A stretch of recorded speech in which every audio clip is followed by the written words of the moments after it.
Bedsheet ಅದೆಲ್ಲ ಸ್ವಲ್ಪ ತೆಗೆದು ಬಿಡಪ್ಪ. ಹಾಂ ಒಂದ್ ಕೇಸ್ ಪೇಷಂಟ್ ರೆಫರ್ ಆಗಿದೆ. ಆಯ್ತಾ? ಇಲ್ಲ ರೆಫರ್ ಆಗಿದೆ.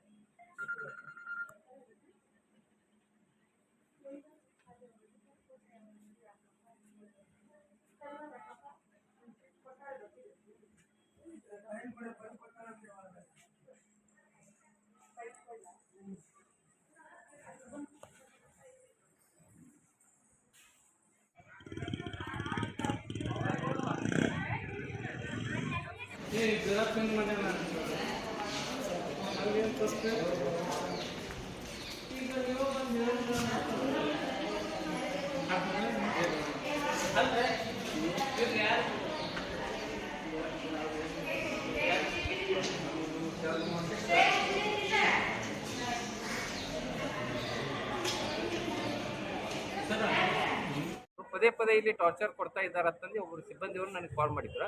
ಅದಕ್ಕಾಗಿ ನಾನು ಮಾತಾಡ್ಸಕತ್ತು ಬಂದಾಕರ ಆ ಬ್ಯಾಟ್ರಿದು ಒಂದು ಅವ್ಯವಹಾರವನ್ನು ನನಗೆ ಕಂಡಿತ್ತು. ಆ ಅವ್ಯವಹಾರದೊಳಗೆ ಭಾಗಿಯಾಗಿದ್ದು ಯಾರಂದ್ರೆ ಶಾಸಕರ ಆಪ್ತರು ಹನುಮಂತಪ್ಪನವರು ಇಲ್ಲಿ ಇದ್ರು. ಪ್ರೆಸೆಂಟ್ ಇಲ್ಲಿ ಇದು ಶಾಸಕರಿಗಿಂತ ಹೆಚ್ಚು ದಬ್ಬಾಳಿಕೆ ನಡೀತಿರೋದು ಹನುಮಂತಪ್ಪನವರು. ಇದು ಒಂದು ಡಿಪಾರ್ಟ್ಮೆಂಟ್ ಅಲ್ಲ, ಹಲವಾರು ಡಿಪಾರ್ಟ್ಮೆಂಟ್ದಲ್ಲಿ ತಮ್ಮ ಸಹಜಾತಿಯವರನ್ನು ಬಿಟ್ಟು ಇಲ್ಲಿ ಡಿ ಗ್ರೂಪ್ದಾಗ ಇರೋರು ಯಾರು ಶೂದ್ರ ಅಂದ್ರೆ ಯಾರು SC ST ಇರ್ಬೋದು, ಅಲ್ಪಸಂಖ್ಯಾತರು ಇರ್ಬೋದು, ಅಥವಾ ಇನ್ನಿತರ OBC ಅವರು ಬರ್ತಾರೆ. ಅಂಥವ್ರ ಮ್ಯಾಗೆ ಇಲ್ಲಿ ಏನು ಹವ್ಯಾಸ ಶಬ್ದಗಳಿಂದ ಬೈಯುವುದು ಅವ್ರಲಿತ್ತ ಇದು ಮಾಡ್ತಾ ಇದ್ದಾರೆ.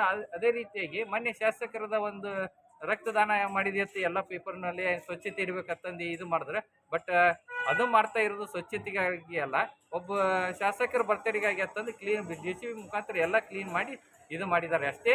ಇದು ಸಾರ್ವಜನಿಕರಿಗೆ ಮಾಡುವಂಥ ಕೆಲಸ ಯಾವುದೇ ರೀತಿಯಾದಂಥದ್ದು ಆಗ್ತಾ ಇಲ್ಲ. 2 ವರ್ಷದಿಂದ ಬದಾಮಿ ಕ್ಷೇತ್ರದಲ್ಲಿ ಮೂಲಭೂತ ಸೌಕರ್ಯಗಳು ಆಗಬೇಕಾಗಿದ್ದು ಒಂದು ರೋಡ್ ಸರಿಯಾಗಿಲ್ಲ, ಗಟರ್ ಸರಿಯಾಗಿಲ್ಲ, ಮತ್ತು ಲೈಟ್ಗಳು ದಿನದಾಗ ಹತ್ತವು ರಾತ್ರಿ ಆರಿರ್ತಾವೆ. ಇದನ್ನೆಲ್ಲ ಗಮನಿಸ್ತಾ ಇಲ್ಲ. ಅದನ್ನು ಬಿಟ್ಟು ಇಲ್ಲಿ ಬಂದು ಒಬ್ಬರು ಶಾಸಕರ ಆಪ್ತರು ಬಂದು ಇಲ್ಲಿ ಹವ್ಯಾಸ ಶಬ್ದಗಳನ್ನು ಬೈದಾಡು ಎಷ್ಟರ ಮಟ್ಟಿಗೆ ಸರಿ ಐತಿ?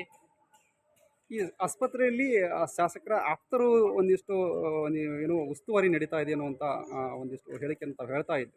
ಈ ಒಂದು ಬ್ಯಾಟ್ರಿಯನ್ನು ಶಿಫ್ಟಿಂಗ್ ಮಾಡುವಂಥ ಸಮಯದಲ್ಲಿ ಅವರು ಯಾಕೆ ಉಸ್ತುವಾರಿ ತಗೊಂಡಿದ್ರು ಅನ್ನುವಂಥದ್ದು ವಿಚಾರಕ್ಕೆ ತಾವು ಹೇಳಿದ್ರು. ಇದು ಏನಾಗಿದೆ ಅಂದ್ರೆ ಇಲ್ಲಿ ತಾಲೂಕು ವೈದ್ಯಾಧಿಕಾರಿಗಳು ಕೇವಲ ಇದು ರಬ್ಬರ್ ಸ್ಟಾಂಪ್ಗಳಾಗಿದ್ದಾರೆ. ಇದು ಒಂದೇ ಡಿಪಾರ್ಟ್ಮೆಂಟ್ ಅಲ್ಲ, ಮುಖ್ಯ ವೈದ್ಯಾಧಿಕಾರಿ ಇಲ್ಲಿ 32 ಡಿಪಾರ್ಟ್ಮೆಂಟ್ಗಳು ಇದ್ದರೂ ಕೇವಲ ಅಧಿಕಾರಿಗಳು ರಬ್ಬರ್ ಸ್ಟಾಂಪ್ ಆಗಿದ್ದಾರೆ. ಅದರ ಕೆಳಗಡೆ ಶಾಸಕರ ಆಪ್ತರಾದಂಥ ಮಂಜು ಹೊಸ್ಮನಿ ಹಾಗೂ ಹನುಮಂತಪ್ಪನವರ ದಬ್ಬಾಳಿಕೆ ಅಂತೂ ಬದಾಮಿಯಲ್ಲಿ ಮಿತಿ ಮೀರಿ ಹೋಗಿದೆ. ಇದನ್ನು ಕೇಳ್ತಾ ಇರೋದು ಯಾರೊಬ್ರು ಸಾರ್ವಜನಿಕರು ಧ್ವನಿ ಎತ್ತಿ ಬರ್ತಾ ಇಲ್ಲ. ಅದಕ್ಕಾಗಿ ನನ್ನ ಅನಿಸಿಕೆ ಹತ್ರ